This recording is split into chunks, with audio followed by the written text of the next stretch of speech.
اعوذ باللہ من الشیطان الرجیم بسم اللہ الرحمن الرحیم الحمدللہ۔ آج آخری سبق ہے۔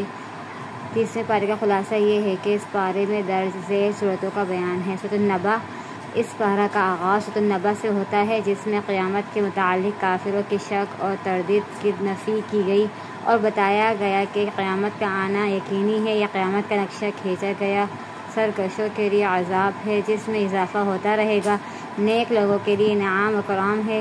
اس دن فرشتے میدان حشر میں صف باندھے کھڑے ہوں گے، بغیر اجازت کوئی بول نہ سکے گا، اور کفار تمنا کریں گے کاش وہ بھٹی ہوتے۔ سورۃ النازعات، اس صورت میں بھی قیامت کا ذکر ہے اور کفار و مشرکین کا کہنا ہے کہ کیا مرنے کے بعد پہلی حالت میں لوٹائے جائیں گے؟ اگر ایسا ہوا تو یہ بہت افسوسناک ہے، جبکہ قیامت کے دن ان کے دل دھڑک رہے ہوں گے، دہشت، ذلت اور ندامت کی وجہ سے ان کی نظریں جھکی ہوگی۔ اور فرعون کا ذکر کر کے بتایا گیا کہ وہ بھی قیامت کا منکر تھا۔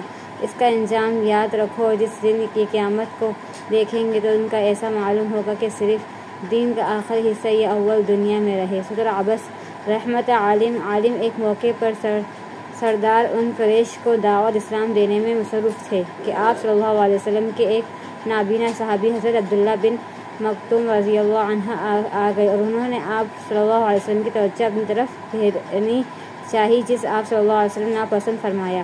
اس موقع پر سورۃ عبس نازل ہوئی، جس میں نابینا صحابی کی دلجوئی اور توجہ دینے کا کہا گیا۔ قرآن نصیحت ہے، ناشکری نہیں کرنی چاہیے۔ ایمان والوں کے چہرے قیامت کے دن روشن ہنسنے والے ہوں گے، جبکہ کفر کرنے والوں کے چہرے سیاہ ہوں گے۔ تکویر، قیامت کا منظر کھینچا گیا کہ کائنات کی کوئی بھی چیز محفوظ نہ ہوگی، سورج، ستارے، پہاڑ اور سمندر ریت کے کھڑبت ثابت ہوں گے۔ پھر اللہ تعالیٰ نے 4 قسمیں کہا کر قرآن کی حقانیت اور نبی اکرم صلی اللہ علیہ وسلم کی نبوت اور رسالت کو بیان فرمایا۔ قرآن شیطان مردود کا کلام نہیں، بلکہ یہ اللہ کا کلام ہے جو تمام عالم کے لیے نصیحت ہے۔ سورۃ الانفطار، قیامت میں کائنات کی جو حالت ہوگی اس کو بیان کر کے انسان سے شکوہ کیا گیا کہ کسی چیز سے تجھے اپنے پروردگار کے بارے میں دھوکے میں ناظر رکھا گیا کہ اس کے احسانات بھلا کر معصیت اور ناشکری پر اتر آیا۔ قیامت میں 2 قسم کے لوگ برابر ہوں گے، یعنی نیک جن کا ٹھکانہ جنت ہے، اور فجار یعنی نافرمان ان کا ٹھکانہ دوزخ ہے۔ سورۃ المطففین، ناپ تول میں کمی و بیشی کرنے والے، جن کے دیے کے پیمانے اور ہوتے ہیں اور لینے کے پیمانے اور ہوتے ہیں، اس طرح انسانوں کے حقوق غصب کرتے ہیں، ان کے لیے ہلاکت کی وعید ہے۔ قیامت کے ہولناکیوں کا ذکر کر کے بتایا گیا ہے کہ دنیا میں مجرم اور سرکش نیک لوگوں کا مذاق اڑاتے تھے، قیامت میں نیک لوگوں پر ہنسیں گے۔ سورۃ الانشقاق، قیامت کے ہولناکی کا ذکر کہ آسمان پھٹ جائے گا اور جب حساب لیا جائے گا تو کچھ لوگوں کو نام اعمال داہنے ہاتھ میں دیا جائے گا اور خوش ہوں گے اور جنت میں جائیں گے، اور جن کے نام اعمال پیٹھ کے پیچھے سے دیے جائیں گے وہ جہنم میں جائیں گے۔ البروج، جان کی حق پسند اور عیسائی اہل ایمان کو یہودی ظالم بادشاہ زونو اس نے آنکھ سے بھرے کھڑے ہوئے پھنکوا دیے۔ ساحر، راہب اور نوجوان لڑکے کا قصہ منقول ہے جس کے استقامت دیکھ کر ہزاروں لوگوں نے اسلام قبول کیا اور خندقوں والی دیکھتی آنکھ میں ڈل گئے۔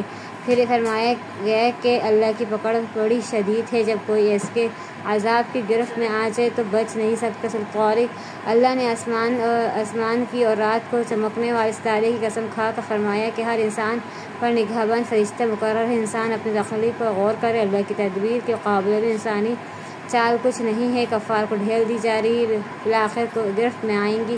سورۃ اعلیٰ، اللہ کی تسبیح و تحمید کر کے بتایا گیا کہ انسان کو پرکشش ضرورت سے نواز کر ایمان و سعادت کا راستہ دکھایا۔ قرآن نصیحت ہے جو کہ یاد کرنے کے لیے آسان ہے۔ کامیابی کے 3 اصول ہیں: تزکیہ، ذکر الہی اور نماز۔ جو ان کے پر کاربند ہو اور وہ کامیاب ہے۔ پہلے آسمانی صحیفوں میں بھی یہی ہے جو حضرت ابراہیم علیہ السلام اور حضرت موسیٰ علیہ السلام پر نازل ہوئے۔ سورۃ الغاشیہ، غاشیہ یعنی ڈھانپ لینے والی قیامت کا نام ہے کہ اس کی ساری ہولناکیاں مخلوق کے ڈھانپ لیں گی اور ان سے کفار کے چہرے جھلسے ہوں گے، جبکہ مومنوں کے چہرے درتازہ ہوں گے۔ اونٹ، آسمان، پہاڑ اور زمین کی تخلیق پر غور کرو اور آپ صلی اللہ علیہ وسلم کے ذمہ نصیحت کرنا اور ہم حساب لیں گے۔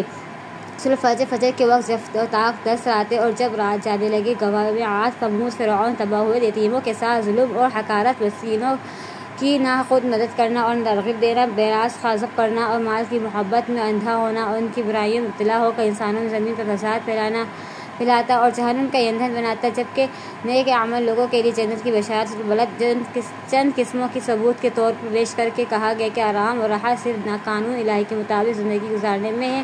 انسان کی شرگزاری یہ ہے کہ انسانوں کو غلامی قید سے چھڑائے ہوئے یتیموں مسکینوں کی مدد کرنا، بھوکوں کو کھانا کھلانا اور آپس میں حق کی وصیت اور مشکلات پر صبر کرنا۔ سورج شمس، سورج چاند، دن رات، آسمان زمین اور نفس انسانی قسم کی کھا کر فرمایا کہ انسان اپنے رب سے ڈرے اور نفس کا تزکیہ کرے تو کامیاب ہے، ورنہ ناکام جس طرح